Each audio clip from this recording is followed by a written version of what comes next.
yourself with food as you go along. I always find that by the end of the class I realize I forgot to put something out, like the cups or something like that.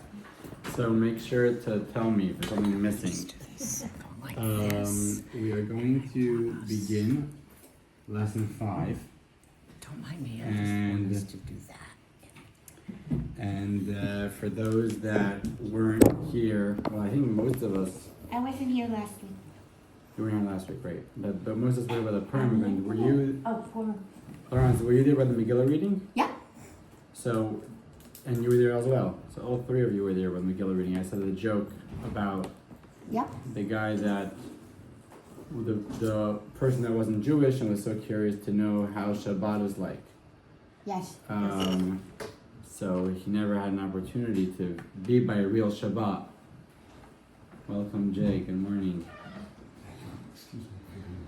And so this non-Jew never had this opportunity to be by a Shabbat experience, and they find out that there's Shabbat being hosted on, after Purim like this year. So it was a Friday Purim, and then Shabbat came in, and they were actually hosting services directly from the party. So he said, you know what, I'm gonna check it out. It's about time for me to check out what Shabbat is like. Your seat is available, and he and I got you the butters there as well. And so this guy makes his way to the shul for the Purim party, and he sees how people are drinking. They're saying l'chaim, and then by the end of the whole festivities, it's not enough for them. They go and they make kiddush and a whole cup of wine. The rabbi drinks it straight down in one gulp. And then he comes the next day, and again there's another kiddush, and then he's there for the Havdalah service, and another cup of wine, and it seems like these guys are just drinking away. So finally he goes to the rabbi, he says, you know, Rabbi, I've been analyzing your Shabbat this weekend. I don't know why you guys do this, but one thing I do know is why you don't drive on Shabbat. Always acting like that. Okay, so we are here to study about reincarnation, which is a very fascinating topic to me. As a matter of fact, there's many things that I've learned while preparing for this class that I have not known before. I'm not going to have time to share everything, and I haven't learned everything either. There is so much to talk about, and it's a huge sea of knowledge.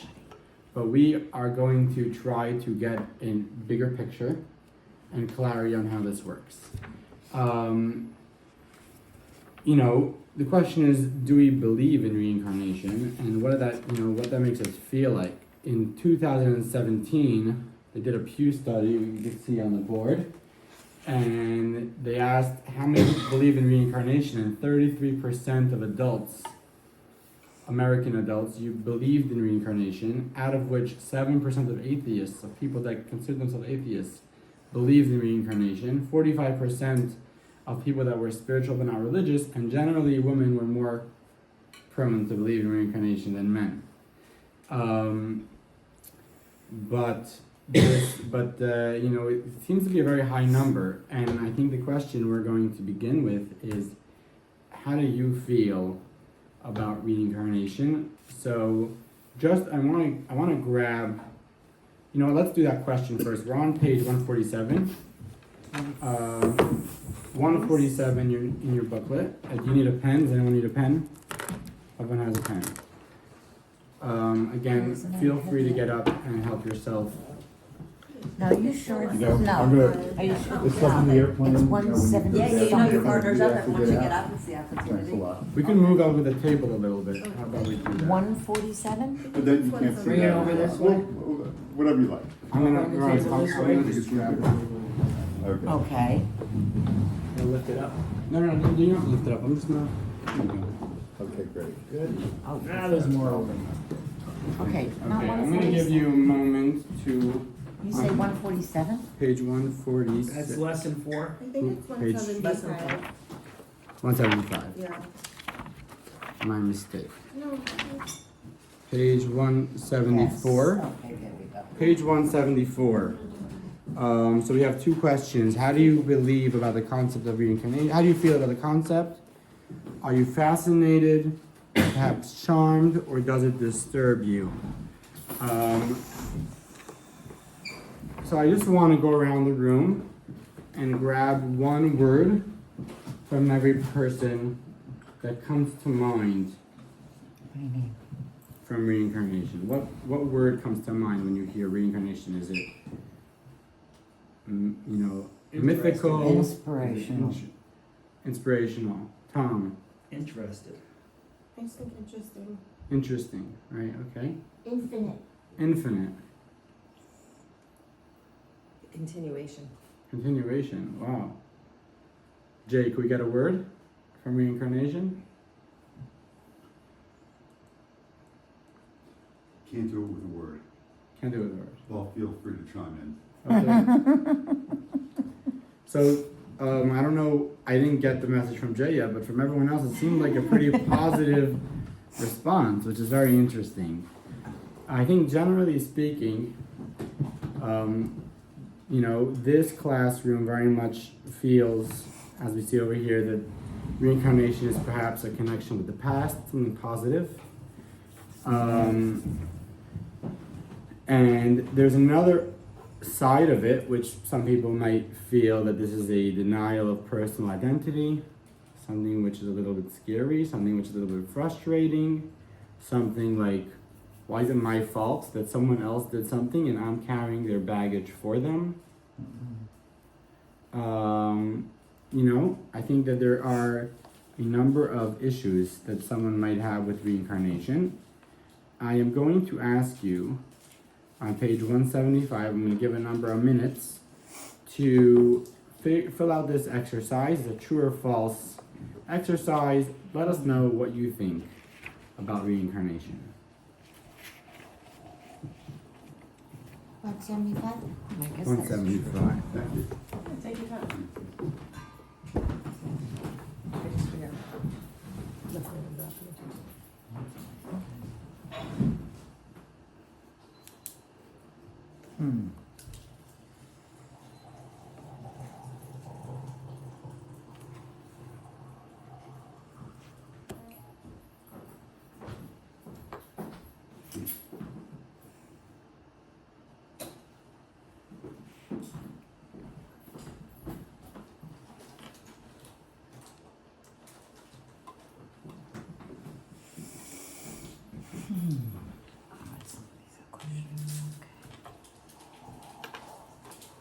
Hope nobody calls me.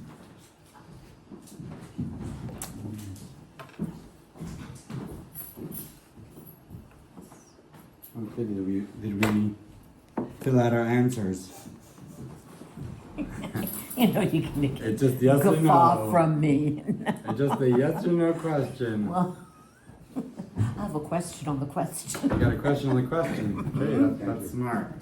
You don't want to get caught off guard. I have no idea for number 4. No idea. Which one? Number Sure. 4. Me too. That's where I put the Judy, I'm wrong. happy about that. That means With a I'm gonna, question mark. that means I'm gonna That's teach. That means I'll teach you something today, hopefully. Yay! No, your classes are always good. Don't be so down on yourself. God, your Okay. classes are wonderful. I I'm am looking going so to- forward to this Thank you. every week. I am going to run through the questions. You'll help me out if I got them wrong. And I want to do a quick vote. So we're just going to do who said true, who said false, and we'll see what, as a class, we think. So the Well- first question is this a basic belief for Jude? Is reincarnation a basic belief in the Jewish tradition?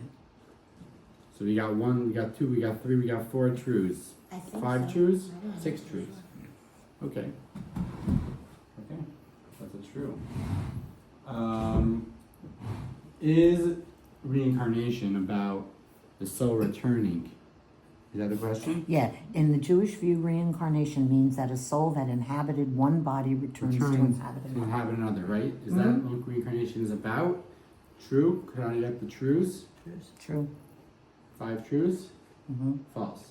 Well, what Judaism believes or what I believe? Either way, whatever you think is. What do you think Judaism would believe, or what you believe? The question here is in the Jewish view. Right. Right, in the Okay, Jewish view. okay. You're a Jewish Yes, because we only name people, at least in Ashkenazi, most of Judaism, we Not only name Sephardics. people Right. after people who have Past. died. But the So Sephardic isn't do the the hope opposite. that We do the yes, opposite. I understand We that. do the opposite. Yeah. So maybe yes. Right. So as a whole, either way, we got a majority of true. So again, none of this means that that's the right answer. We're just getting the vote from the class. Could a soul, a human soul, reincarnate into a non-human entity?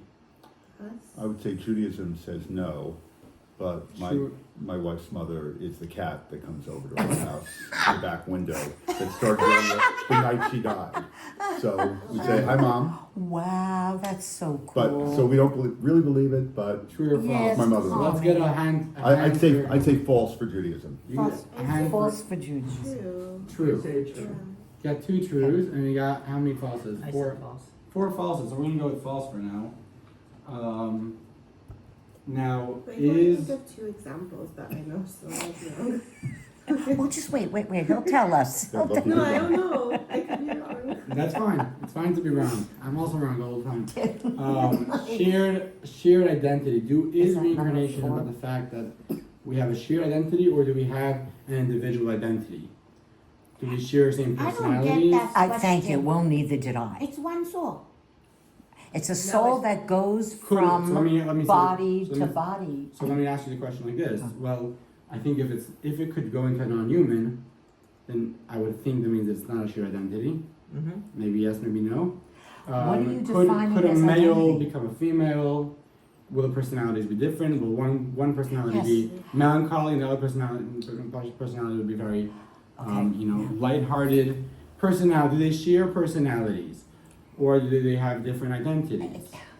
You see, you're getting into certain terms that are ego. Okay, see, yes, I believe in reincarnation. I've studied it not through Judaism. Okay, but really what it is it's your soul.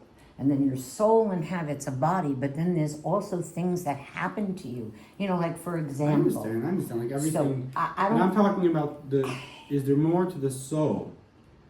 in Oh, terms of- absolutely. than just the reincarnated soul? Meaning, do I have my own identity that I don't share with anyone in the past? Do I have Yes, an identity that has its own destiny that won't be returning to this world?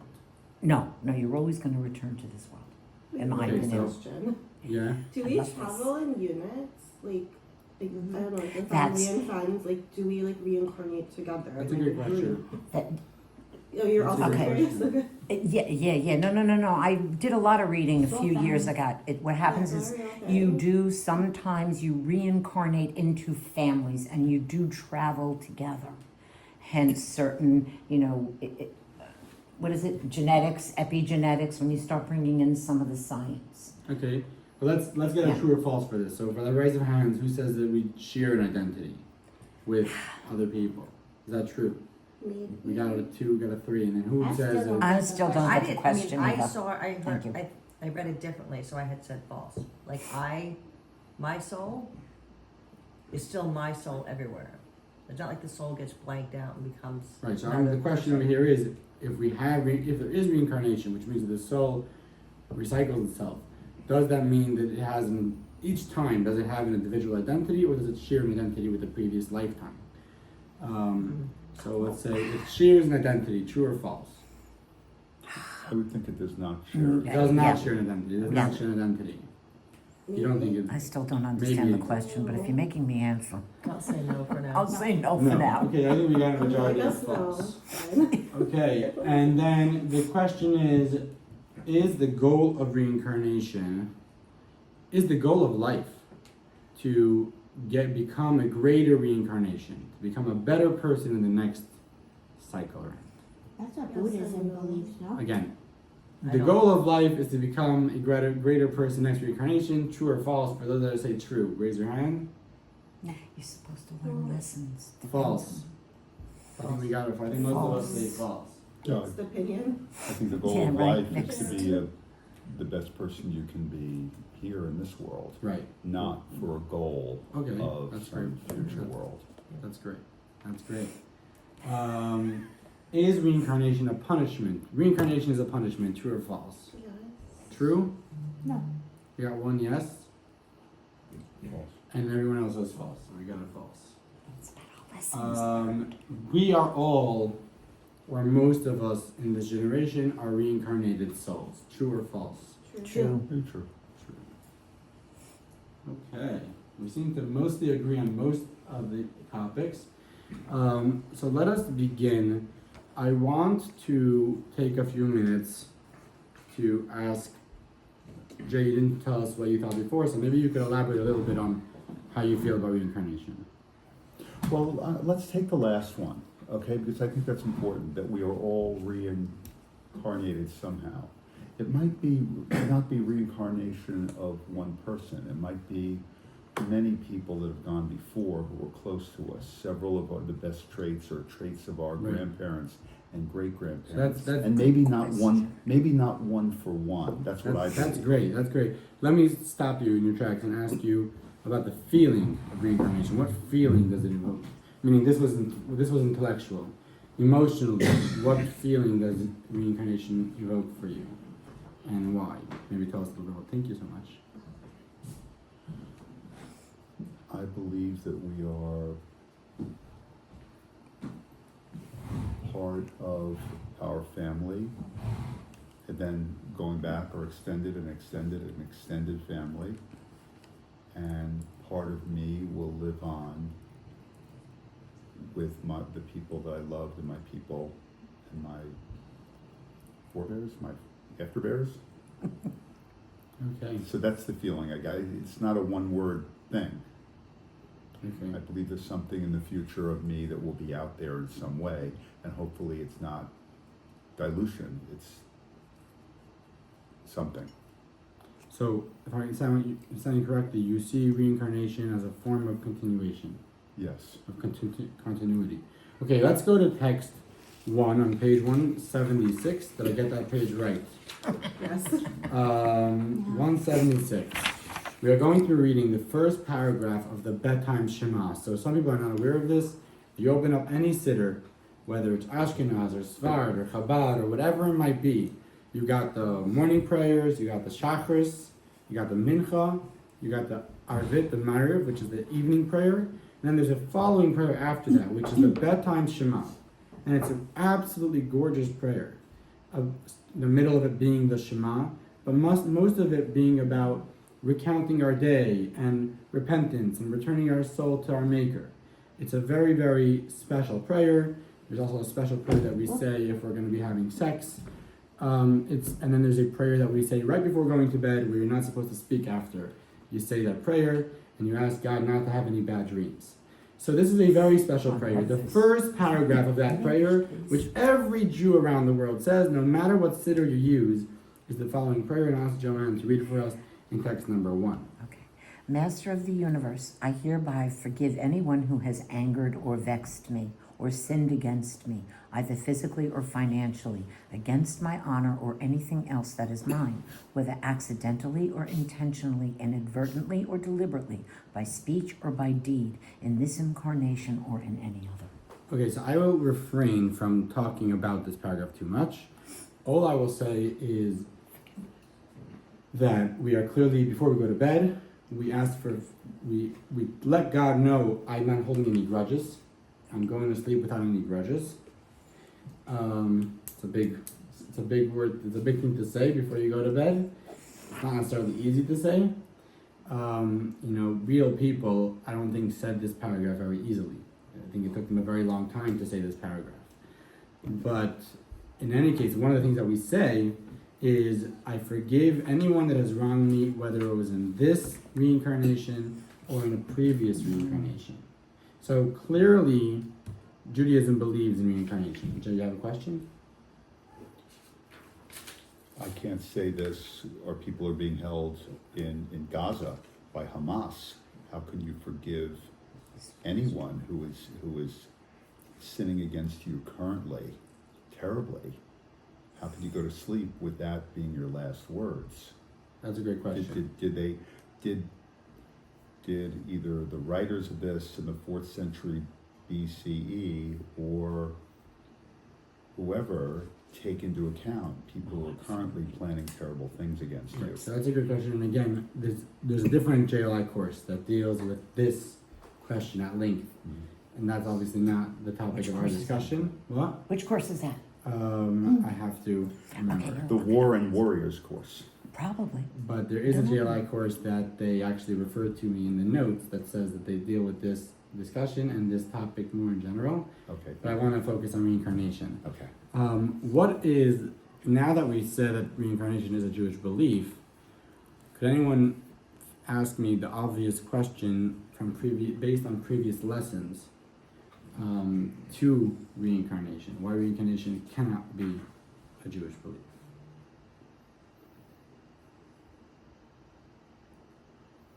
It is or it isn't? It is, it clearly is, but my question Why is, it it cannot? seemingly from Why can it not be? it would seem that it can't be a Jewish belief, right? So the reason why reincarnation seems to not be a Jewish belief is because if the soul is reincarnated, when does it experience Gan Eden or Gehenna? To put it in other words, the Eastern philosophy, which believes in reincarnation, which many of you might have been influenced by, is, as we spoke about in previous classes, the soul is eternal.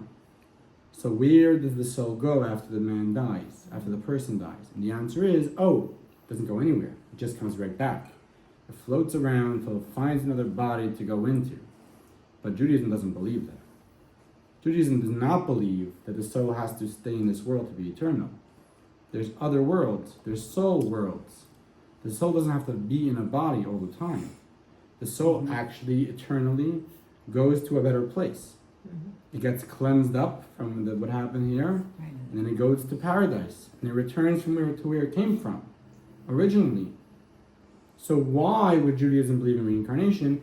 Clearly, Judaism does not believe in the reincarnation of the Eastern philosophy. Judaism does not believe that for a soul to be eternal, it has to reincarnate. Not every soul reincarnates. Perhaps no souls reincarnate in the way we think they do, because souls do experience the cleansing experience that we spoke about, which has to do with Kaddish, etc., and then they go to a better place. So I want to share a quick story just to get us started about the Arizal. Much of our conversation today is going to be based on Kabbalah specifically, because the Kabbalah has a lot about reincarnation. And many of you, including Jay, said very insightful things that we will actually see are true in Judaism. What you might not think is the Jewish belief is the Jewish belief.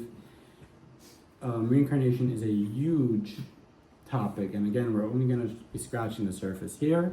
But the Arizal really becomes the last word in general in Kabbalah, and specifically in this area of reincarnation, which most of our text today is going to be from the Arizal. I want to make a quick point. What? Spell it. What do you, Rizal? The Arizal. Rizal. The Ari Kadosh. The Arizal. The Arizal. Oh, I want to make an interesting point. It's in the little. Yeah, you'll text have Oh, it. is it in the under text? text too? It's in the small print. They said that. Rizal to record his teachings. So- Yeah, they Okay, discussed it there. Yeah. So thank you. I want to make a quick point is that, many of us might have heard things about reincarnation or studied about reincarnation, and reincarnation I think is different than, let's say, the world of medicine, because medicine is very much a scientific world, something that you could prove. It's a matter of yes or no. Reincarnation is not something that I think is provable. It's something which people could make theories about and think about and come up with ideas, but to say that something is provable is, I don't know how realistic that is.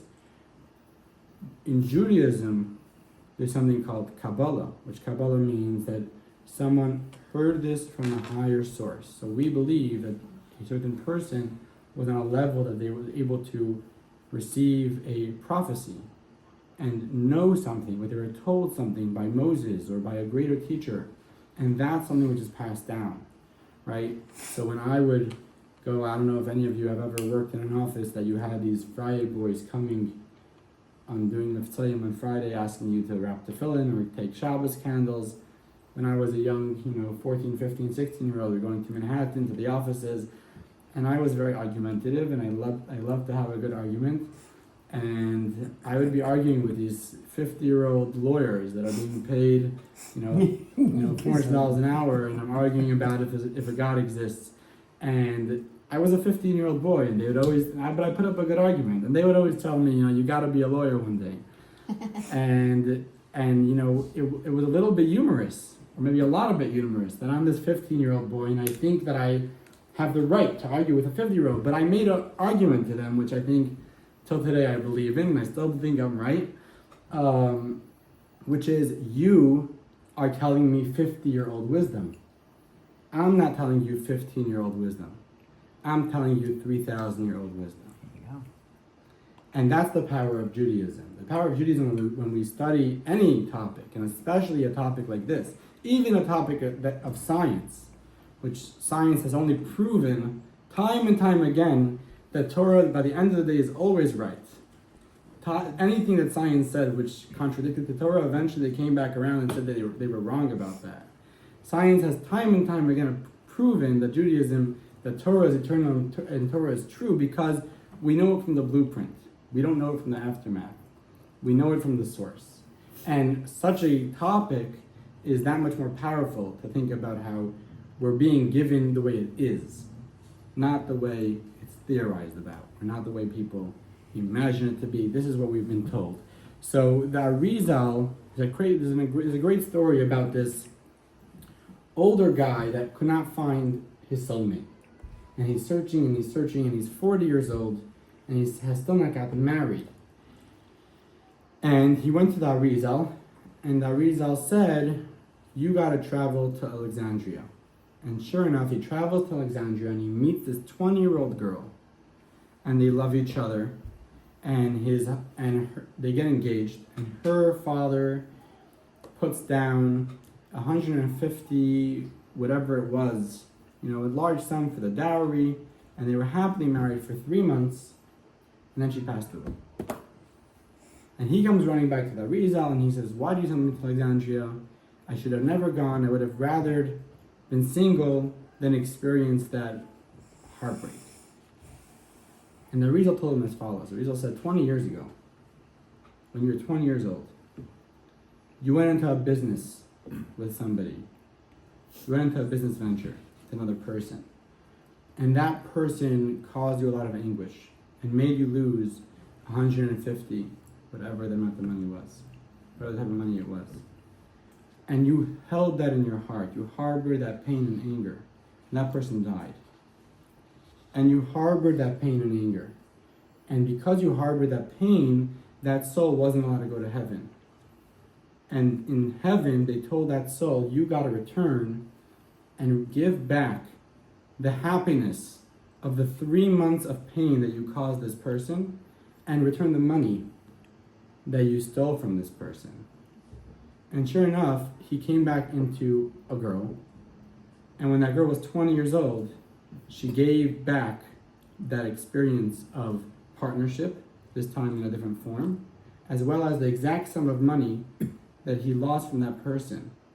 He said, now that you're going to let go of that harboring feeling, you will now find your soulmate. And sure enough, he found his soulmate very short after.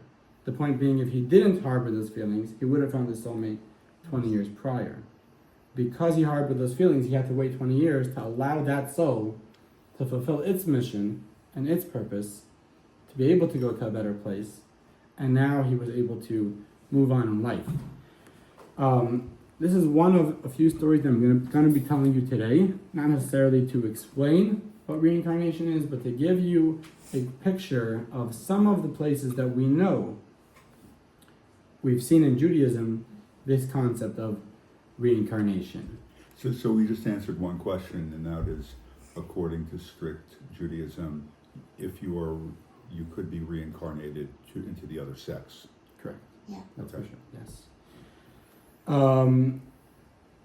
Okay. Now another thing I just want to say before we continue, before we start seeing the text inside of what we believe about reincarnation, is that much of our discussion today will be specifically about Jewish souls. So as much as all souls, I believe, are reincarnated, we are going to be talking about Jewish souls because that's what the texts are going to be talking about, and because Jewish souls are unique, that they reincarnate as a greater plan of their entire nation. So it's not just about an individual. So once a Jewish soul, always a Jewish soul? Once a Jewish soul, always a Jewish soul. What if they've converted? So in generally, what we believe about a convert is that they were always Jewish. Okay. Not practically, but in their soul. Their soul is a Jewish soul, which is why they came around to convert. The language of the Torah is when a convert converts. So it's not a non-Jew that converts, it's a convert that converts. Okay. They were always a convert That came back. that came back. So let us go to page 177, text 2, the Arizal Laurence. Let's take it away. It all began with one master soul, the soul of Adam, which included all future souls. Subsequently, this master soul passed on to Abraham, Isaac, and Jacob, and was then divided among the 12 tribes. Afterward, the soul was further partitioned among the 70 souls, the descendants of Jacob that accompanied him to Egypt, and eventually among the 600,000 souls who left Egypt. Okay, so we got a history of souls here. Shall we share personality? And this is very interesting. So we're starting off with Adam. Adam had a general soul. That general soul got mixed off into 3 different souls, which was Abraham, Isaac, and Jacob. And those souls turned into the 12 tribes, which turned into the 70 souls of Jacob's family that came up to Egypt, that ultimately became the 600,000 root souls from which we all stem. We are all, every single one of us, we are one of the 600,000 root souls that stood at Mount Sinai. I don't know if you've heard this before, but one of the basic beliefs in Jewish tradition is that every single one of us stood at Mount Sinai. And even those that weren't there. And the question is, how is that possible? The answer is because the Jewish people in Mount Sinai, the Jewish people of the Bible, weren't just any people, but they were root souls. They were general souls. They were souls that included all the souls that will come thereafter. And when they stood at Mount Sinai, we all stood at Mount Sinai, included in their soul, kind of like a tree trunk that sprouts into branches, that sprouts into twigs. So you got Adam's soul that's sprouting into the patriarch soul, that's sprouting into the 12 tribes, the 70 souls, and finally the 600,000 root souls. The Jewish nation, in their source, is made up of 600,000 souls, from which we are all sparks of. So we aren't one of those 600,000 souls. From those 600,000 souls could come millions, maybe billions of sparks. And each one of us is a spark of one of those souls. So let's continue with our Rizal. You say spark, and I think light. Is that intentional? Like So- spark, like is it? So there's probably a There's a lot of- connection, but what I yeah. mean by spark, the reason why I use the word spark, I think, is because the spark doesn't take away from the flame. It's part of the flame, and it continues to return to the flame. So when you talk about a flame and you have the sparks, they're one whole. Yet there's no such thing as I took a piece of you and now you're left without something. So Okay. that's how souls work. That's Okay. how spirituality works. I- Do we believe that atoms and then therefore the root souls come from God Himself? Right? Because we said He blew it in. So that's a complicated question. Ultimately, it's a piece of God. Yes, but that's a, So we're sparks. For the- of, for the- so do we believe we're So for sparks this- of God's light? yes. But for Okay. the sake of our conversation, we're talking about a different aspect, which is the human aspect. So in the human, there's an aspect of godliness. Yeah. But right now we're talking about the human aspect. I got it. Is it your belief? I just want to. I'm questioning the 70 souls that came into Egypt, and then X hundreds of years later, not thousands, it became 600,000. Is it your opinion that, I know sometimes they say a miracle is a great event as told by an enthusiastic observer. So maybe it wasn't 600,000, maybe it could have been 6,000. But somehow as the story got told and told, it became 600,000. You're questioning the number the Torah gives? Yeah, in other words, if we are descendants of those souls, that's true whether it was 600,000 or 60,000 That's or true. 6,000, That's true. right? Right. There's The word of God, which is written in the Torah, which obviously I believe to be true, Yeah. is that there were 600,000 males between 20 and 60 that left Egypt. And that's the number that we're looking at right now. This number is all over Kabbalah. It's a very, very basic part of our Jewish tradition. And The they number were all 600,000. No, there were many more than just males. There were about 2 million Jews that left Egypt. But the But 600,000 number But is the root 600,000. souls are all male. No, the number Oh. 600,000 is taken from the 600,000 males between 20 and 40, 20 and 60 that left Egypt. And how many years after Joseph did we leave Egypt? That's a circular answer. I'm sorry. How many generations or how many years? 210, right? Yeah, 210.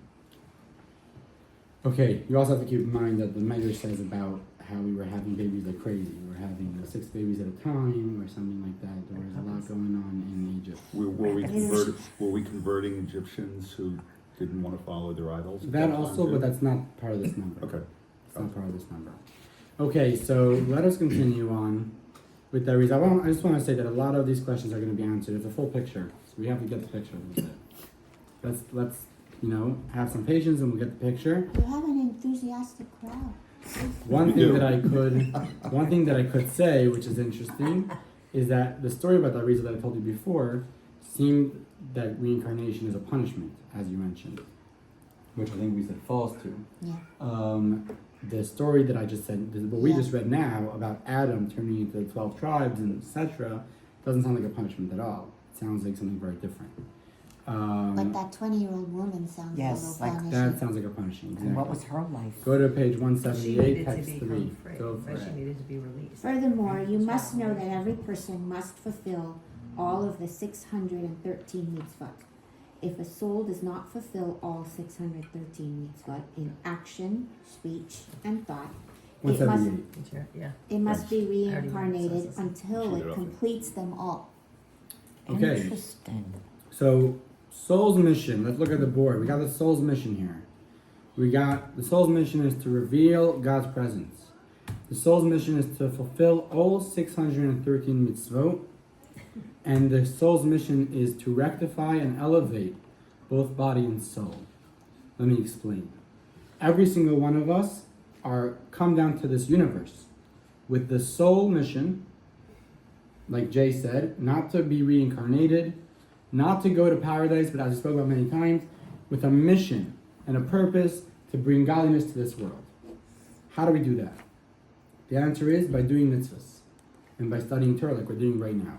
By studying about God's wisdom and by doing things that God told us to do, we bring godliness into this world, and that's our mission, that's our purpose in this world. When we do that, we elevate our body and soul. When we do that, we don't only conquer our space, we conquer our body. Right? So the first place that we bring God to by doing a mitzvah is ourselves. And then, because of that, our soul gets to go to a better place. Because we fulfilled our mission, we fulfilled our purpose. We did what God wanted us to do. Reveal God's presence. I like that. Right. So in that specifically, there's 2 points I'm going to make. Point number one is it's not a general thing. I'm here to reveal God's presence. Every single one of us have a very, very specific reason why you had to come down, or you had to come down, or you had to come down to fulfill God's presence in only the way that you could.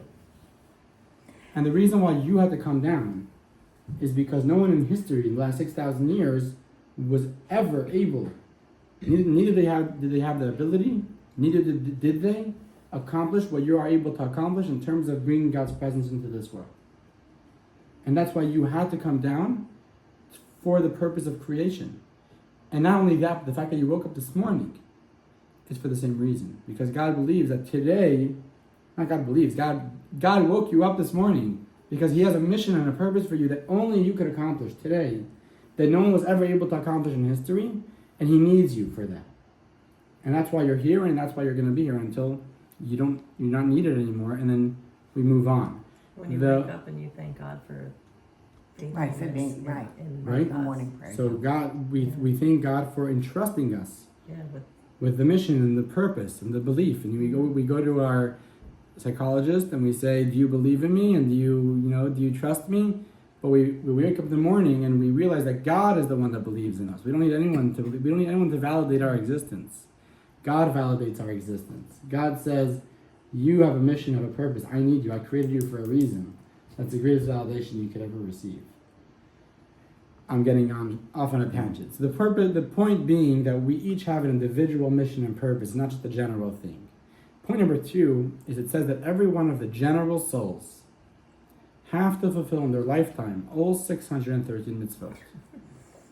Now, how's that possible? You got a Kohen that's not a Levite, you got a Levite that's not a Kohen, you got a Yisrael that's not neither. There's so many mitzvot that they cannot possibly do. And there's a number of answers to that. But the basic answer is going to be, which we spoke about already, that every soul, being a root soul, has sparks. And some of those sparks are going to become female, some of those sparks are going to become male, some of those sparks are going to become Kohens, some of those sparks are going to become Levites. And the reason why they're going to become all these different things is not random. It's because the soul has a mission and a purpose. And it strategizes how to fulfill that mission and purpose. And it sends a part of that mission to this body and a different part of that mission to the other body until it's able to conquer that mission. Adam, being the one man that was given the mission by God to conquer this world with godliness, that soul, that mission, sparked out into 3 different individuals, Abraham, Isaac, and Jacob, which each had a very individual character. Chesed, Gevurah, Tiferes, kindness, strength, and mercy, very individual character traits, which godliness came through in very different ways by each one of them. All of that being part of Adam, one mission, 3 It's really God. 3 experiences. Those 3 experiences coming out into 12 tribes. Another 12 details of those 3 experiences.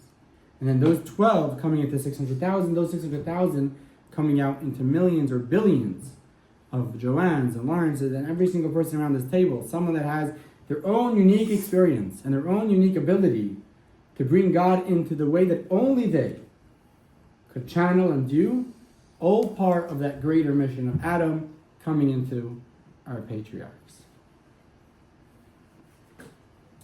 So, with that said,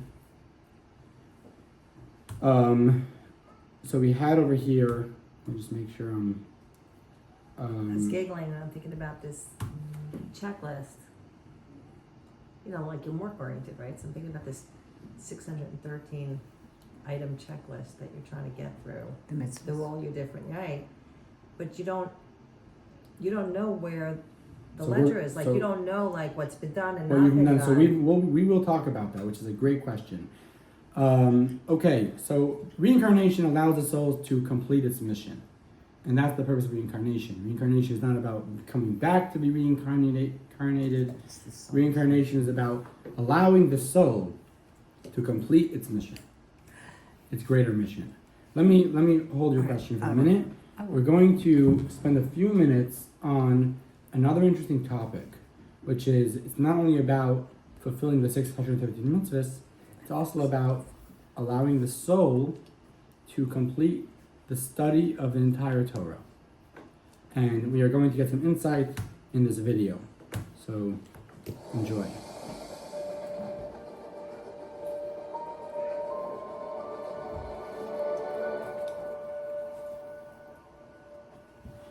That's right. authors express themselves in their works, both directly and subtly, sometimes intentionally and always subconsciously.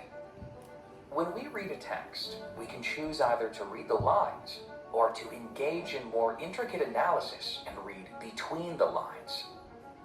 The divine author of the Torah did something similar, but to an infinitely greater degree. God expressed himself in the text in multiple ways all at once, directly as well as subtly, with plenty of insinuation and a vast hidden layer of the divine subconscious. And he then instructed us to excavate it all. Jewish tradition separates these layers of understanding into 4 categories. The first is pshat, direct intention, which is derived by examining context and syntax. For example, the Torah begins with the words, Bereshis bara Elokim, es hashemayim, ve'es ha'aretz. In the beginning, God created the heavens and the earth. On the plainest level of Torah understanding, this is a straightforward statement of what happened at the beginning of time. But the simple meaning is not always easy to clarify. Many biblical commentators, most notably Rabbi Shlomo Yitzhaki, the 11th century French scholar known universally as Rashi, devoted their efforts to clarifying the straightforward meaning of the often mysterious biblical texts.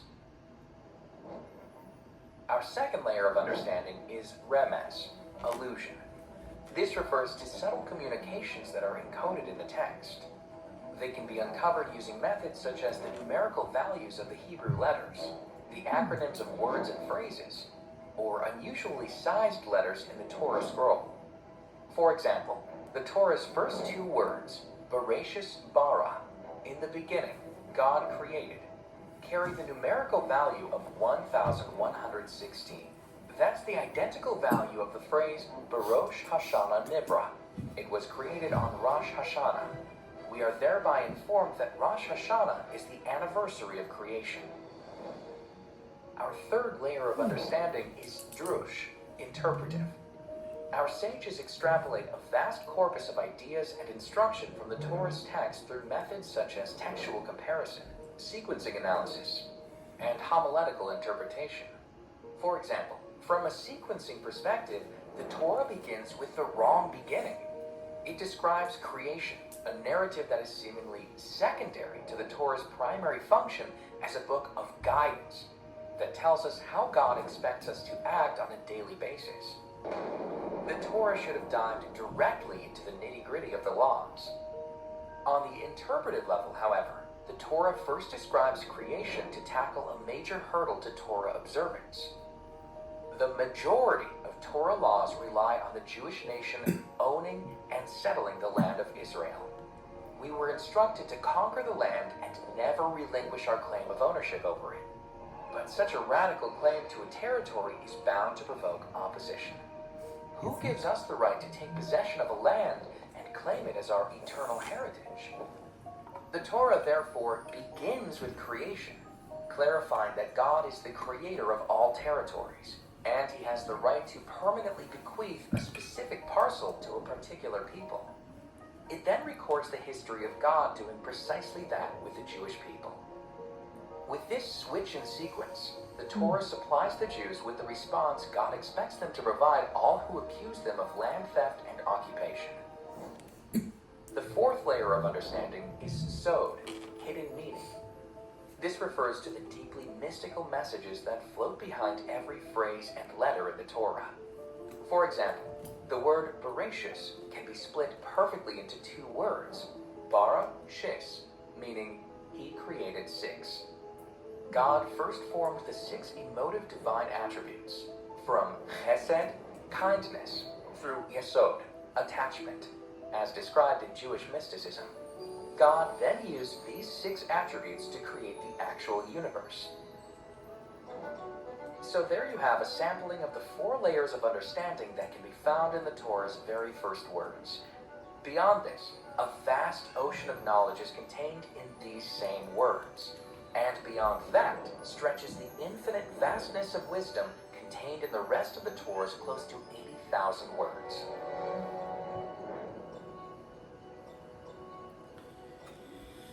Okay, that was a lot. But you're right, just I think that was a general overview of something that is important for our next discussion, which is we've touched upon this in the past. Laurent touched upon this. How much of Torah, oral Torah, is true. How much of what our rabbis have told us is true. And here you have a glimpse into the concept of Torah being layered, multi-layered. And God gave us, as Jewish people, permission to elaborate on the Torah and to create new ideas, which we'll talk about in a minute, which are just as Torah, just as holy as the original Bible. Now, those ideas have to be created and articulated in a certain framework. Just like any book that you're given, you would have to use a certain framework to understand what the author told you. If the author didn't give you guidelines on how to read the book, you can't go ahead and say this is what he meant or that's what he meant.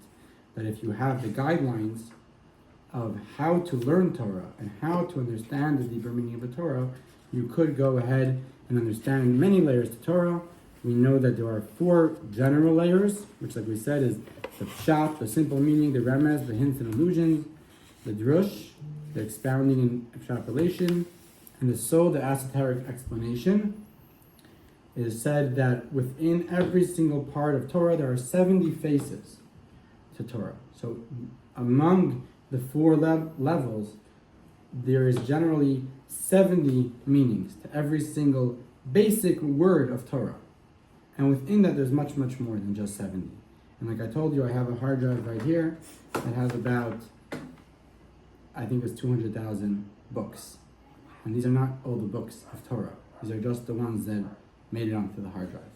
Many thousands, probably much, much more, have been burnt over the generations, have been lost because of everything that we went through.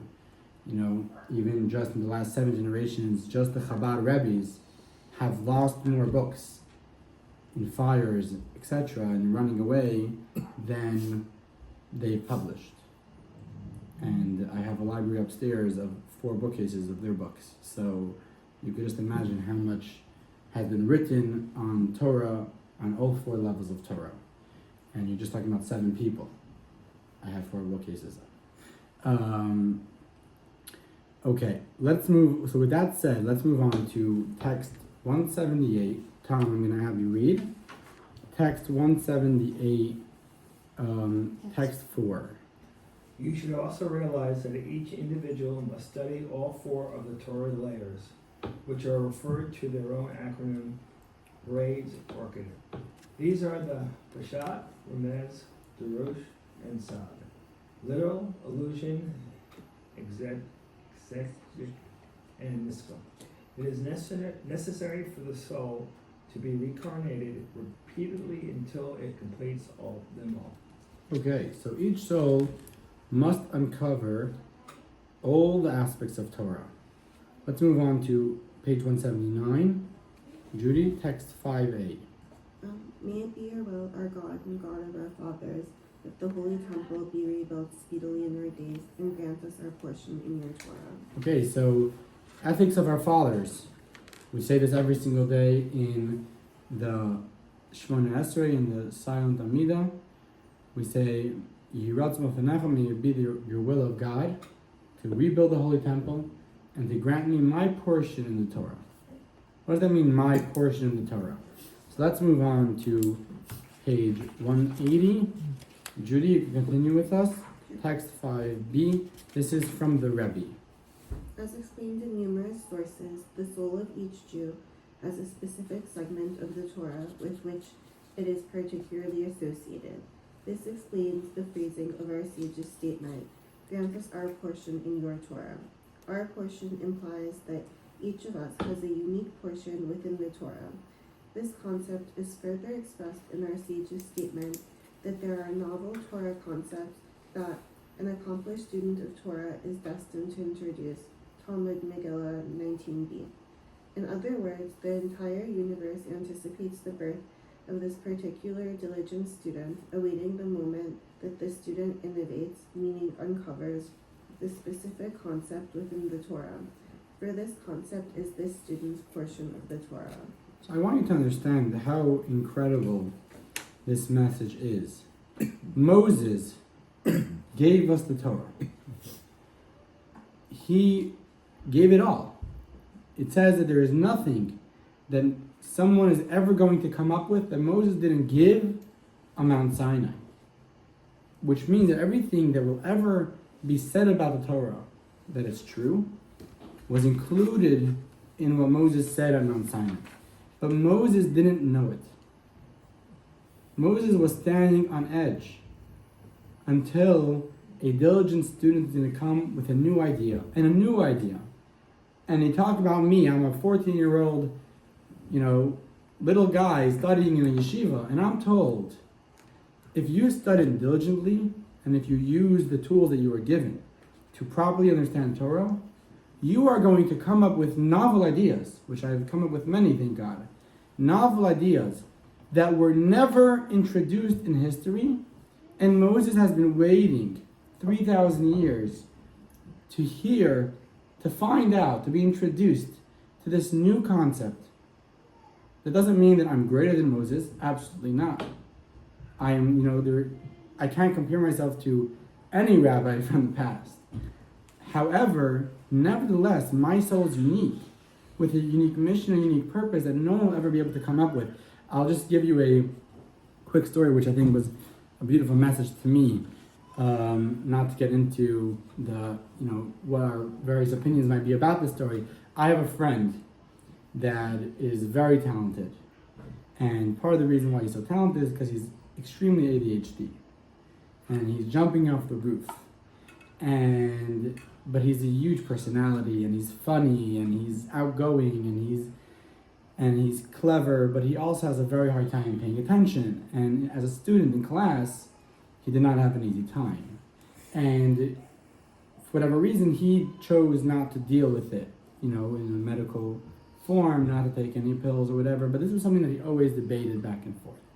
And at one point, he went to various different people and he said, should I look into helping myself and changing my personality?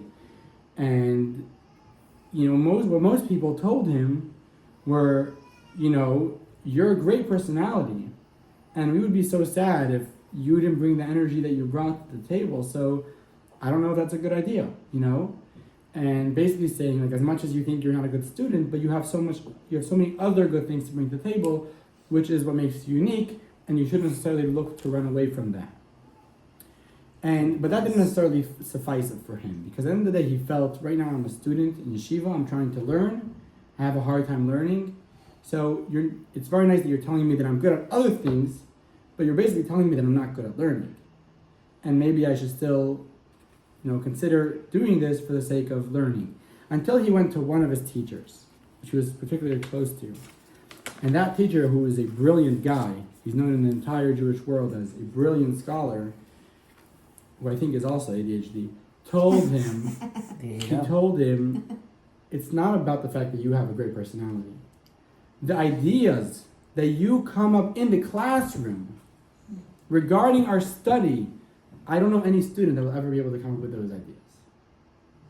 So as much as you see yourself as a bad student, you're not on par with the goody-goodies, but because you're so unique and so different and so out of the box, you bring a portion of Torah that no one has ever brought to history.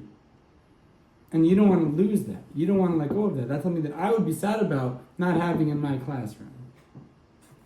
So I'm just saying this story to bring out, right? To bring out how even in every part of life, we bring our unique portion. We bring our uniqueness. So just to sum up what we've been saying, in summary, why do we reincarnate? To complete all the 613 mitzvot, to study all 4 layers of the Torah, and to reveal its unique portion in the Torah for us. With that said, it seems to be that this is, I wouldn't say a punishment, going back to that, neither is it the way we were speaking before about fulfilling the mission, as much as something was missing that had to be filled in. So you were missing the 613 mitzvot, you were missing the study of all 4 layers of the Torah, and we're kind of filling in those missing gaps. So we're seeing another, perhaps third perspective on this reincarnation story. I want to share another story right now about a reincarnation that we know about, which I believe will be very, very deep, and we will try to bring out the truth of this story in the following of the 20 minutes that we have for this Oh my lesson. goodness, this one. So the It's going too Zohar, fast. the Zohar is actually written on the Torah, meaning the Zohar takes verses of the Torah and says Kabbalistic meanings for them. And the words of the Torah, Ve'ela Mishpatim, these are the commandments. Or the correct translation is not commandments, but these are the restrictions, or the how do you translate Mishpatim? Requirements? Not requirements. So there are mitzvahs that don't make sense, that don't have a meaning, don't have a meaning that we can understand. But then there are mitzvahs like don't kill, don't steal, which are very much logical. And those are mishpatim. Mishpatim is the logic of Torah. And on the words Ve'ela Mishpatim, this is the logic of Torah. The Zohar says this is hidden in the secret of Gilgulim. This is hidden in the secret of reincarnation. And you would think that reincarnation is anything but logical. So the Maggid, who was the student of the Baal Shem Tov, who was the teacher of the Alter Rebbe, that I think I've mentioned a few times, went to his teacher and he said, what is the Zohar supposed to mean? How is reincarnation the logic of Torah? And he said, go to the forest and sit under that tree over there. And sure enough, he went to the forest and he sat under that tree. And he's waiting there, and he sees a man on horseback riding through, stops, gets down, and he takes a nap on the floor.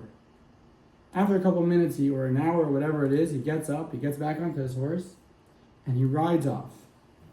A number of minutes later, another man comes riding around, and he notices a bag in the spot that that person was napping.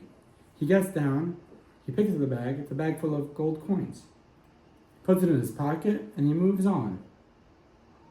A few minutes later, a poor man comes trudging through these parts, and he takes a nap in the exact location that this first horse rider took the nap.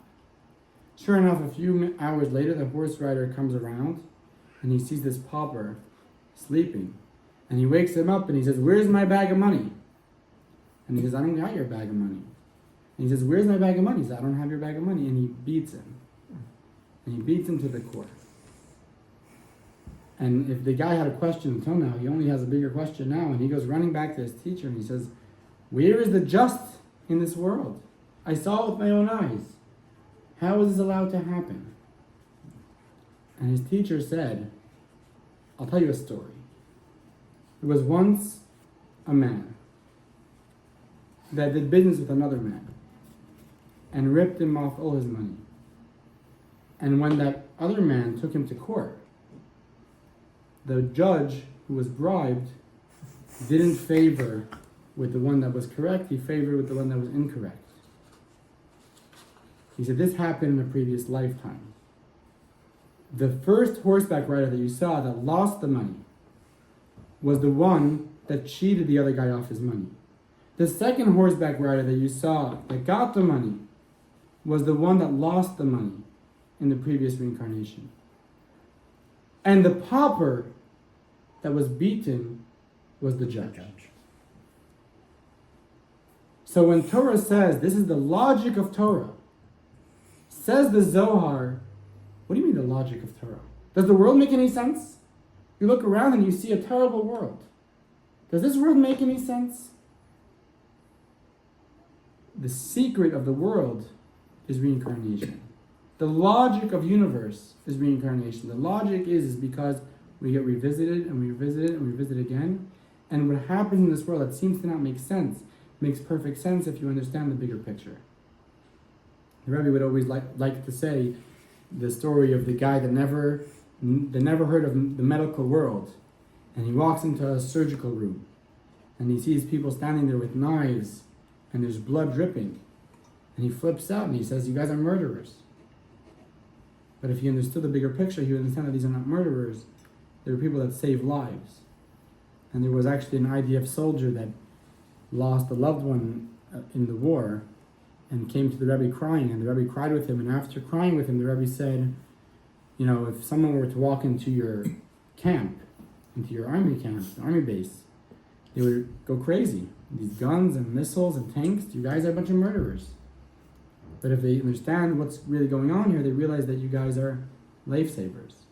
And recognizing the bigger picture of creation gives you that justfulness. And it doesn't mean that we're not allowed to feel sorry, because we are only little people. But it's a little bit of a comfort recognizing that the world and the plan is bigger than little me. God has a bigger plan, and He keeps account on every single thing that happens in this world.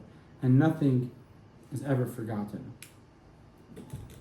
So that is a little bit of a glimpse of what we're going to be talking about in the next 15 minutes. So I'm going to ask BA to read for us on page 182, text 6, where I think we'll start getting a little bit of light on the situation here.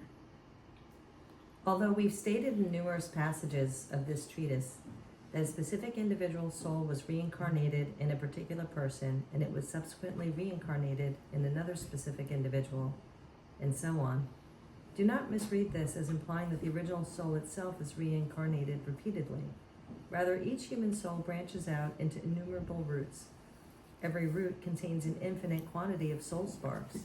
With each subsequent reincarnation, a number of these sparks are rectified, and they ascend to enjoy the rewards of heaven and dwell in the particular strata of Gan Eden that are appropriate for them. However, those soul sparks that were not rectified are reincarnated to provide further opportunity for rectification. Okay, so this is going to be a very, very important point here, which is there's something called stem cells, and there's grafted cells from those stem cells. And the meaning of that is, what is a soul? A soul is a mission. A soul is a purpose. And whatever your mission or purpose is in this world, that is your soul. Now, if a soul came down to this world with a certain mission and purpose, and let's say it fulfilled half that mission, but it did not fulfill the other half. So the half that was fulfilled, that mission, that purpose, that soul that's fulfilled goes on to paradise. It doesn't have to come back down here. Maybe it gets cleaned up a little bit. But the part of the soul, the mission, the purpose that wasn't fulfilled, must come back down here as that soul to fulfill that mission and purpose. And then it goes back to enjoy its paradise. So to say it in the story that we just said, let's say the judge that came back as the pauper, it wasn't the judge that came back as the pauper.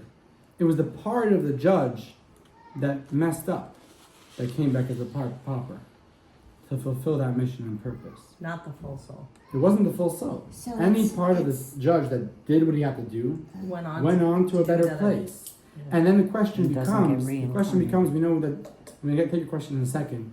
When Mashiach comes, we say that there's going to be the resurrection. All the souls are going to return. And the question becomes, if there's reincarnation, which body are we going to return into? Right? When Mashiach comes, so there's a resurrection, all the dead are going to come back. So all the bodies and souls are going to return to life. But if the same soul inhabited 6 bodies, Right. so which body is that soul going to return to? And the answer is, every single lifetime was its own soul. As much as that soul is returning, but it's returning with a different mission, it's a different soul. It's a different aspect. Definitely a different identity.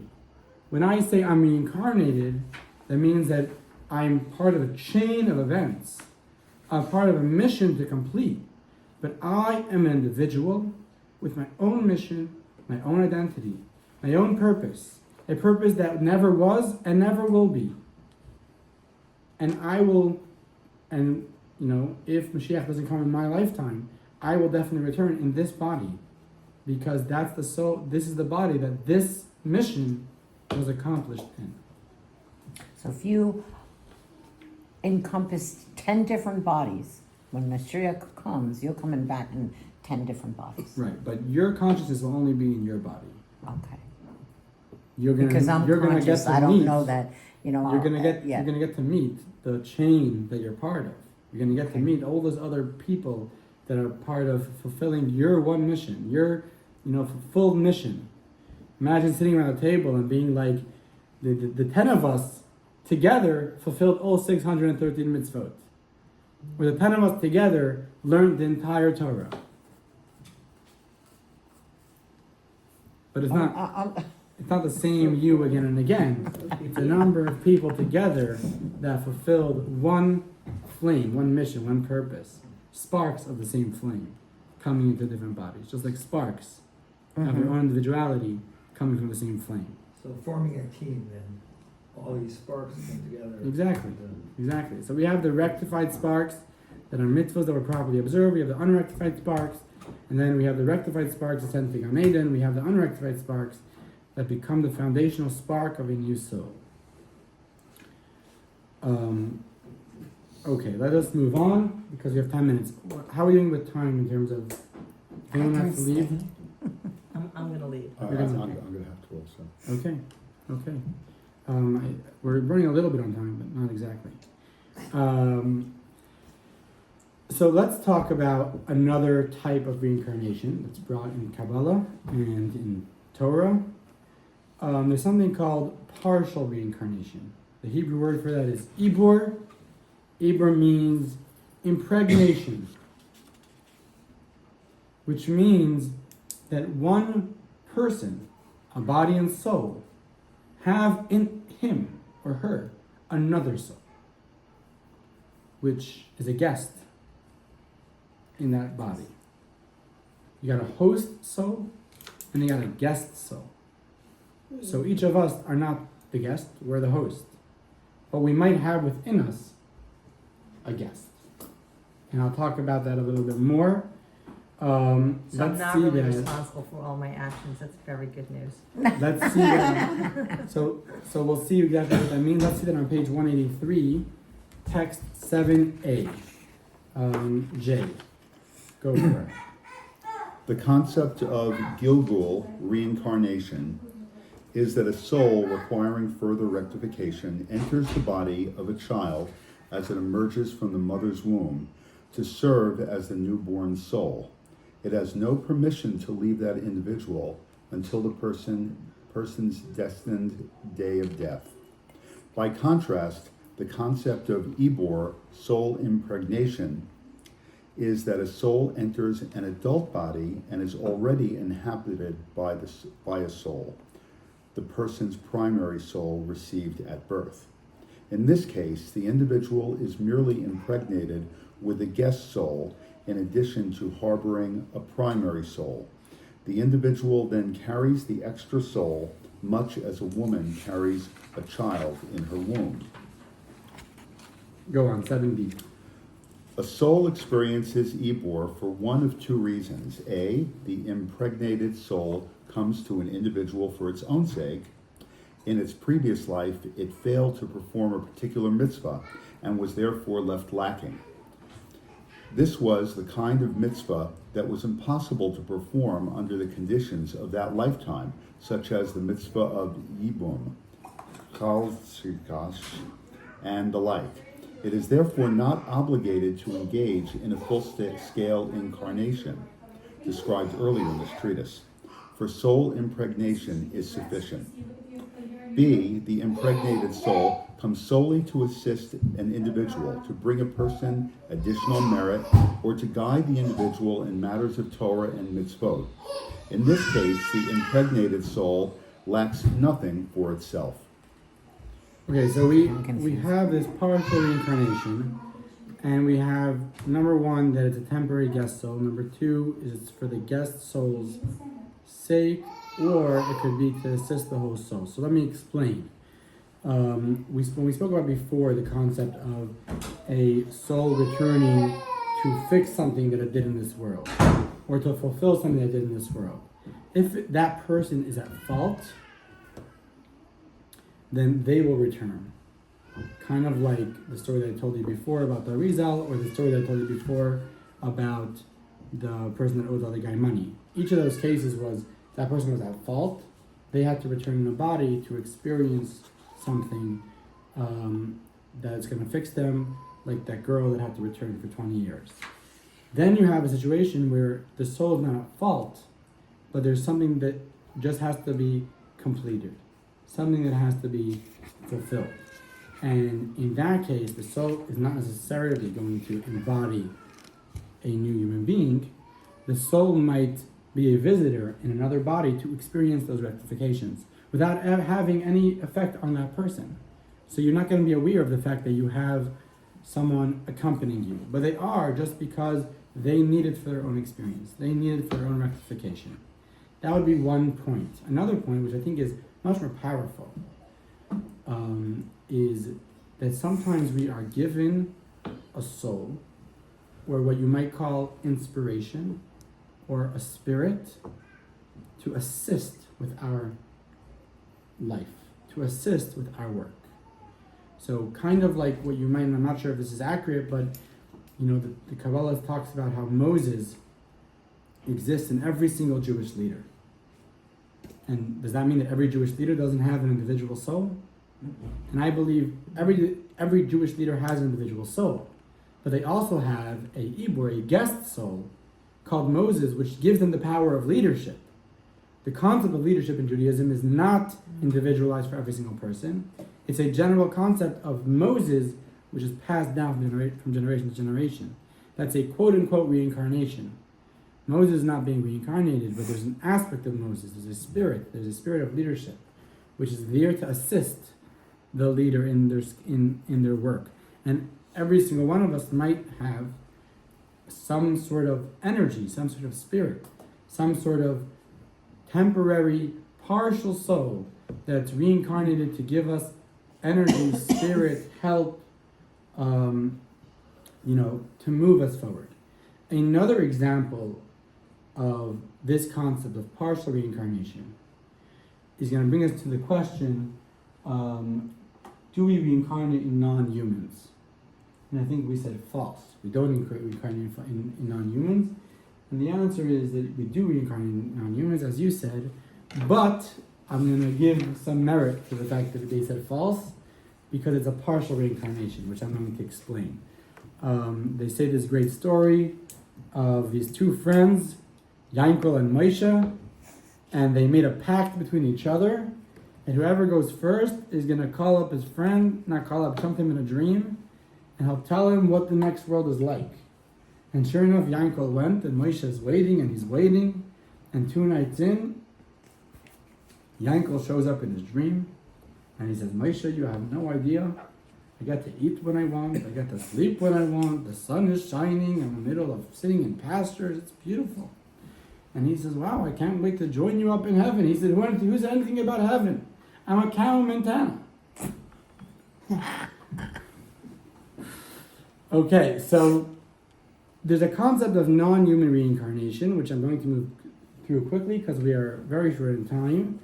But the point being is that after 3 unsuccessful reincarnations, which means that the soul had to come down 3 times to try to fulfill the same thing, it might be able to come down a 4th time to experience whatever it had to experience in the body of a non-human. That might be an animal, that might be a plant, that might be a rock.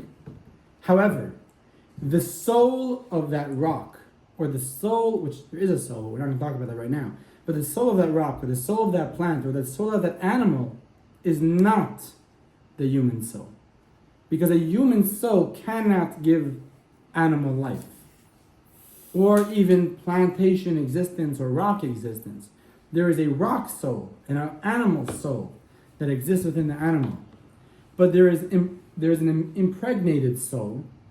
There's an additional soul. There's a partial reincarnation that might exist within the animal that person has to go through. And there's a story of the previous Rebbe that was walking with his father, and they were talking in Torah, and as they're walking, he was crumbling some leaves, and in his hand, because you like to play with something in your hand. And his father got very serious, and his father said, every aspect of nature you have to treat with respect, because you don't know if there's a soul that is there that has to experience some sort of elevation. And when you're crumbling those leaves, you're actually giving more pain to that soul that's in those leaves. And the Baal Shem Tov said that the reason why it's so important to say Torah when you eat, to say some words of Torah, is because sometimes there might be a soul in the food which needs those words of Torah or that blessing that's going to elevate that soul and allow it to leave.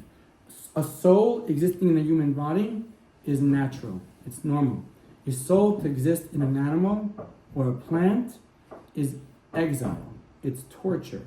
It doesn't allow the soul to express itself. There's a feeling of you can't breathe, quote unquote, within that environment. And when we do something to elevate it, whether it's to say words of Torah over the table, or over that food, or next to that animal, whatever it might be, actually allows that soul to leave and go to where it has to go to. It doesn't mean the animal is going to die, because the animal has its own soul. But that soul that's stuck in that animal could, go to where it has to go.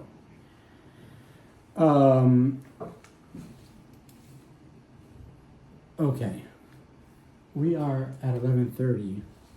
And we are almost done. You're like 11:30 sharp? I'm okay for a little while. A little bit. 1 or 2 minutes about it. 1 or 2 I'm minutes, gonna end up okay. leaving while you talk, but don't worry about me, keep going. I'm going to try to run through the rest. We are going to now, we kind of finished off our general overview. There's so much more to talk about here.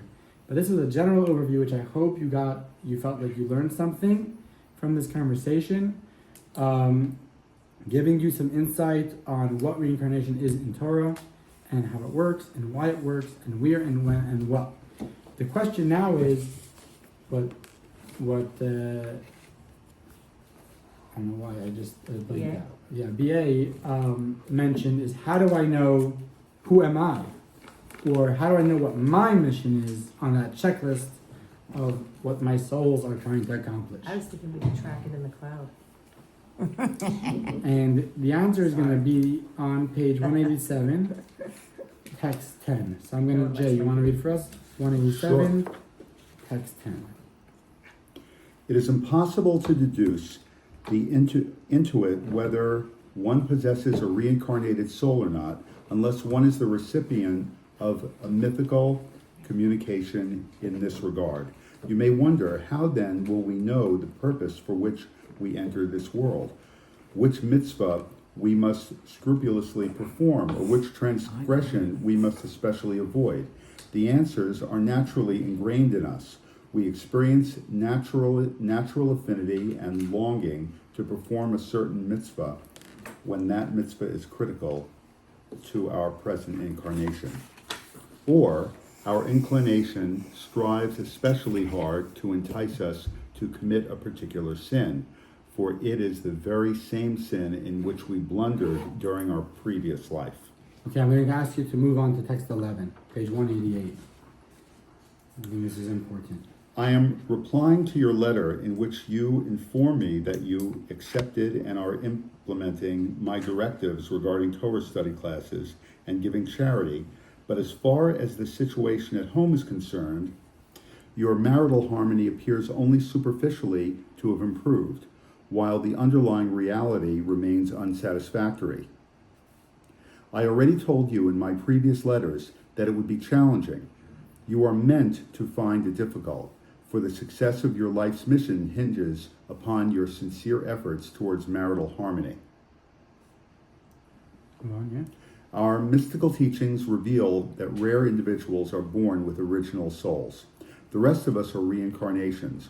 We return to complete the fulfillment of the mitzvot that we missed in previous lifetimes. Certainly, We are obligated in all of the mitzvot in every lifetime, but the specific mitzvot we omitted in earlier incarnations are critical to the rectification of our souls and the rectification of this world. Using the evil inclination as a guide, we can identify the mitzvot that determine the outcome of our life's mission. Our inclination opposes the mitzvot that we finalized in previous lifetimes, but only to the degree necessary to create free choice between good and evil.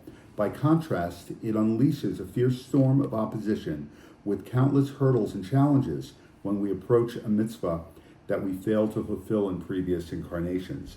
Therefore, your many hurdles to marital harmony reveal its indisputability to your rectification. Do whatever it takes to achieve harmony.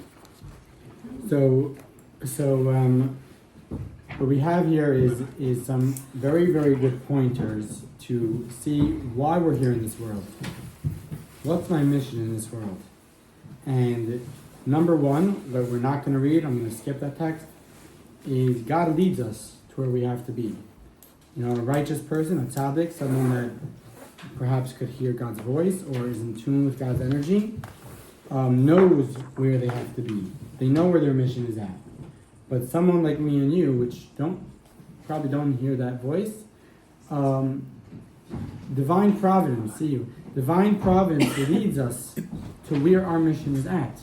And so often, more often than not, we say, like, why am I in this situation? Or why am I here? And the answer is, God wanted you there. You know how much He had to work around you to get you there? Because He needed you there? Because that's your mission and purpose? Right? My brother was this is just like a cute example. My brother is now studying in Toronto, and when he had to choose where he was going to go for Yeshiva University, he was going back and forth between many different options. And I was like, go anywhere but Toronto. Toronto is not a good place. And I tried to get him into this place, into that place, and there seemed to be so many hurdles. And I thought, like, I got to figure it out. I got connections. Nothing worked out. And he landed in Toronto. And Toronto couldn't have been a better place for him. And it's just a little bit of it shows you where God says, you have plans, but I have a plan. And I'm going to bring you where you have to be. That's number one. Number two is what Jay just read, is what's difficult for you is your mission. And I think this has to be understood. I grew up with two seemingly conflicting messages. One is, how do you know what your mission is in life? What are you good at? What are the skills that God gave you? If you got skills, that's probably your mission. If you could be a baseball player, then you should be a baseball player, right? If you got skills, that's probably your mission in life. God gave you the skills to do that. The other message I was always told is, if it's hard for you, that means there's a resistance to you doing that because that's your mission. Because that's where your purpose lies.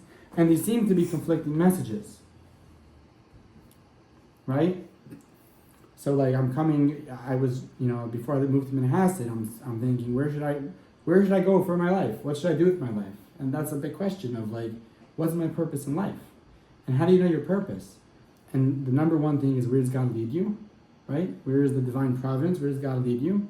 That's where your mission is going to be at. But then another thing is, what are your strong points? But then we say, wait, no, it's not about your strong points, it's about your weak points. And the answer to that is, no one is asking you to do something that you're not good at. If you're not a good writer, don't become a writer. If you're not a good accountant, don't become an accountant. If you are a good accountant, become an accountant. Right? That would make sense. That's where your mission is at. There are certain things in life that we're good at, we just don't want to do it. Thank you. We're good at it, it's just annoying. For no reason. Not because we're not good at it, for no reason, we have a resistance. An unexplainable resistance. And the fact that we have a resistance is telling us a message. It's telling us, this is where your lot lies. Don't give up. Push through. Get past it. And do it. Because the reason why there's a resistance is because you're especially supposed to be there.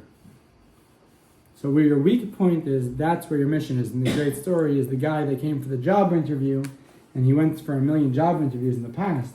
So finally the guy says, well, tell me your weak points. And he says, well, they say I'm very honest. And the guy says, well, I don't think honesty is a weak point. And he says, well, I don't care what you think.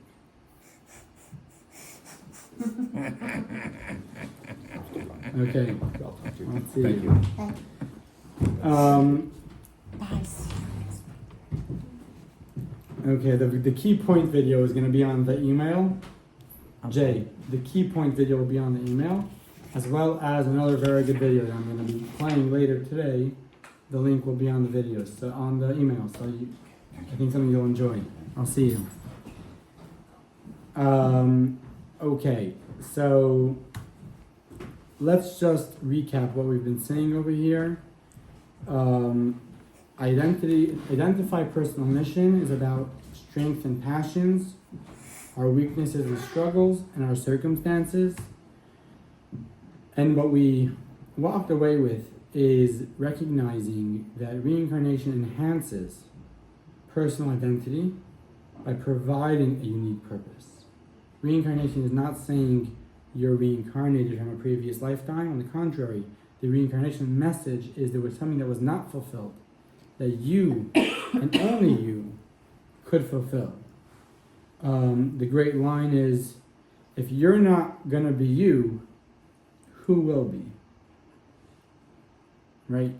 So we don't try to be someone else because they already are.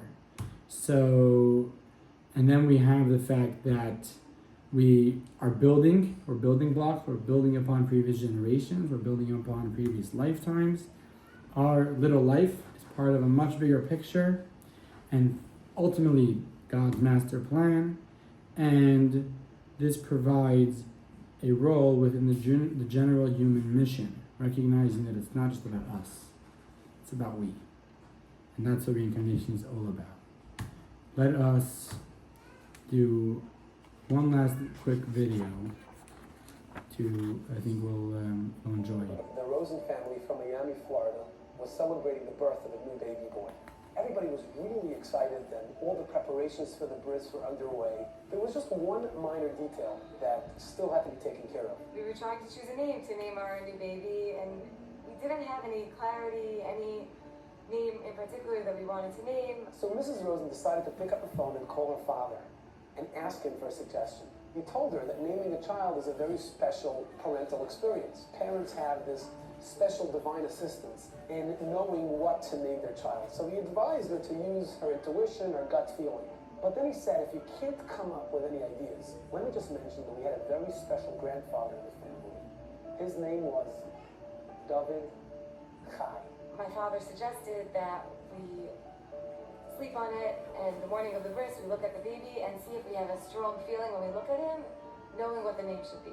The morning of the bris, Mr. and Mrs. Rosen finally came up with the right name.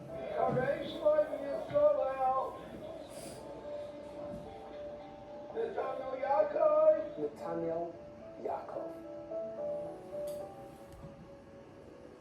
After the bris, we got a phone call from my mother-in-law who was on her way back to Savannah.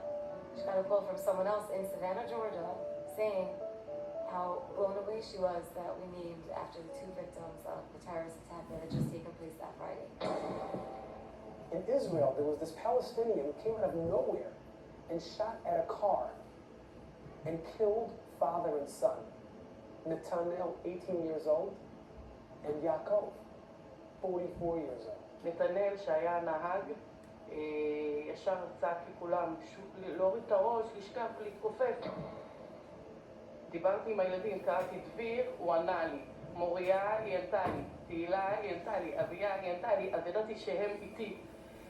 אז לא הספקנו להוריד את הראש, אני ראיתי שיעקב נופל, והוא לא צעק. אז הבנתי שהוא נהרג. על נתנאל נהיה שקט, אז הבנתי. It was the Friday right before Shabbos, and our bris was Sunday, and at that point we hadn't heard, so we had no clue about this attack. הסיבה שהם ראו זה לא כי הם שמעו על הסיפור ואז בעקבות זה הם ראו. לא. היה איזה חיבור נשמות של עם ישראל שגרם להם להחליט לקרוא לו בתינוק את השמות של אח שלי ואבא שלי. I was blown away by the first part of that story, And then a week later, coming home from shul, my wife comes to the front door with this like complete, happy, emotional reaction that I'd never seen before. I was like, I'm coming home from shul, like what's going on? We started reading up a lot about Nathanael and Yaakov and their lives because we started feeling this connection to them. I was reading an article in that magazine which was about the attack, and it was going into their lives further, and we see that Nathanael's name was Nathanael Chai and Yaakov's name was Yaakov David. I read the article, I read it again, I see Yaakov David, Nathanael Chai, David Chai, Nathanael Yaakov. The second names was the name of her grandfather that her father initially suggested for her child. We were going to name after him. I mean, that was our other option. I just couldn't believe what I was seeing. I think this story is a powerful reminder of how truly connected we are as a people. It doesn't matter where you live, where I live. We can live on two opposite sides of the world. It doesn't matter what background you're from or what background I'm from. You can be Hasidish, I can be Litvish. You can be Sephardi, I can be Ashkenazi. You can be secular, I can be Orthodox. But we're one people. We have to bridge the gap between us and care and love each other despite our differences. There's obviously a bond that we have deep down that whether we recognize it or not, we're all connected. We are one nation, we are one people. כולנו מאוחדים וכולנו ביחד, ועם ישראל הוא עם לנצח.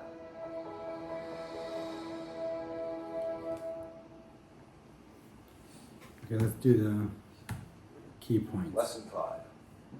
Where we go again. 1. Adam possessed the Jewish master soul that ultimately branched out into the 600,000 souls that received the Torah at Mount Sinai. All subsequent Jewish souls are offshoots of these soul roots. 2. The 600,000 primary souls were each given a part of the world to perfect through fulfillment of the 613 mitzvot. When a soul accomplishes its mission, it itself also gains rectification and elevation. 3. Every root soul must also study each of the Torah's 4 layers of teaching and uncover its unique part in Torah. 4.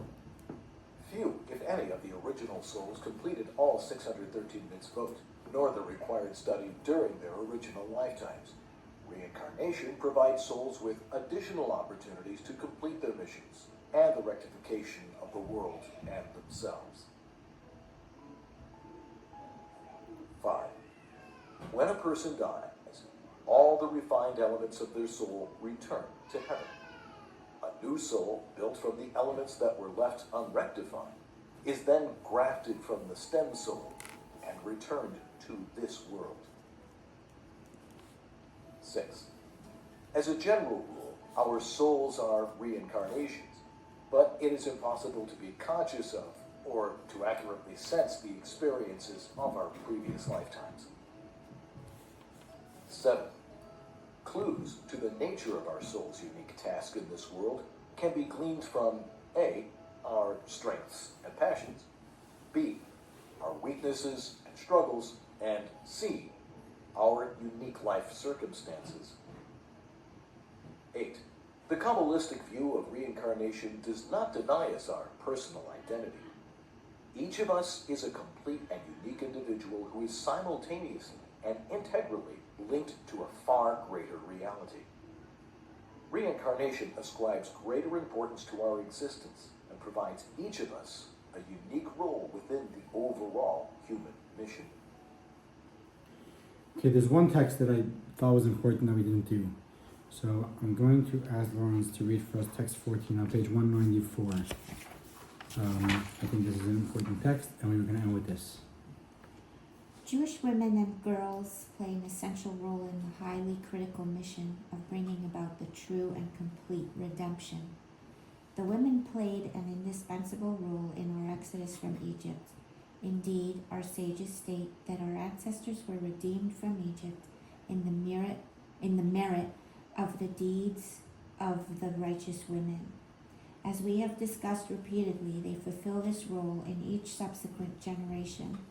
This is especially true of our present time, for we are the reincarnation of the generation that left Egypt. Indeed, we can clearly observe that Jewish women and girls are naturally predisposed, far more readily than the menfolk, to the idea of immediately leaving the exile. Less effort is required to convince them that we must leave this exile already than is required to inspire the men. So which the Rebbe is saying is because of the reincarnation of our general generation, the generation of the original exile, the original redemption, being that the women were the ones that were much more readily to leave Egypt, so too in our generation, the women are much more readily to leave this exile as a turnover from that experience. There's also a lot of conversation, which is a little bit beyond this talk, is about how ultimately, as much as in most of history, the men took a more front row in Judaism. When Mashiach comes, the women will take a more front row in Judaism. And the Rebbe says that is why in the world at large, for most of history, men have been, I guess, the leaders, and in our time of history, that is changing and shifting of, women's rights or women's, whatever it's called, of women coming out and showing that they themselves are just as much leaders, if not greater. It says the Rebbe, because of, this is not coincidental, this is not just because of modern thoughts, it's actually because we're getting close to Mashiach, which is a time, an era, when that will happen. Okay, thank you for joining us, and I hope to see you back next week for our final lesson